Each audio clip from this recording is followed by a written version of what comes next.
కావాలని నిజంగా ఫీల్ పోయిందన్న నాకైతే. శివాజీ గారు చెప్పిన తర్వాత విష్ణుప్రియ మారే ఛాన్స్ ఏమన్నా ఉంటుందా? మారితే చాలా బాగుంటుంది. ఇంకా నారాలు ఉన్నాయి, యష్మి కూడా మారింది, నైట్ మారిపోయింది. యష్మి నిఖిల్ ఎంత క్లోజ్ అన్న వాళ్ళు. సో నిజంగా సోని వచ్చి డార్లు వేసుకొని నామినేషన్ చేస్తుంటే వాళ్ళిద్దరు కొట్లాడుతుంటే అరే నిన్న ఒక ఫ్యామిలీ ఆడిని చెప్పింది మాకు పాత యష్మి కావాలని చెప్పి శ్రీ సత్య.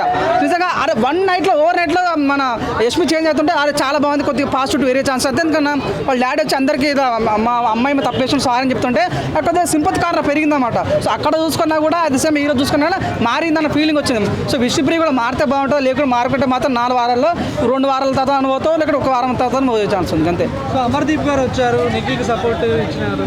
సో ఎలా అనిపించింది? సో ఇదే అమర్దీప్కి మానస్ సేమ్ డైలాగ్ కొట్టినా బయటకు వస్తే కప్పుతోనే అన్నాడు. మన మానస్ కప్పుతో వచ్చాడు ఆల్రెడీ.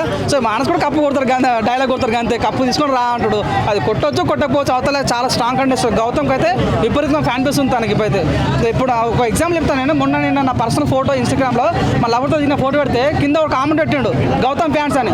అంటే అంత ఫాలోయింగ్ ఉందన్నమాట గౌతమ్కి. సో దీన్ని బట్టి అందరూ వేసుకొని 100% గౌతమ్ని జెన్యూన్ ఓటింగ్ పడుతుంది, చాలా క్లియర్ ఓటింగ్ పడుతుంది. సో గౌతమ్ నబిల్ని అయితే అసలు ఊహించలేమన్నా.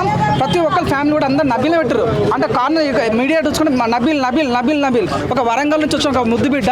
నిజంగా తను ఏదో కష్టపడి యూట్యూబర్గా వచ్చి ప్రాంకులు చేసుకుంటా బిగ్ బాస్లోకి ఎంట్రీ అయ్యి బిగ్ బాస్ హోటల్ ఉద్దేశంతో వచ్చాడు. సో ఎనీవే తనైతే సక్సెస్ అయితే ఫీలింగ్ నాకు ఉంది. చూద్దాం ఏం జరుగుతుందో.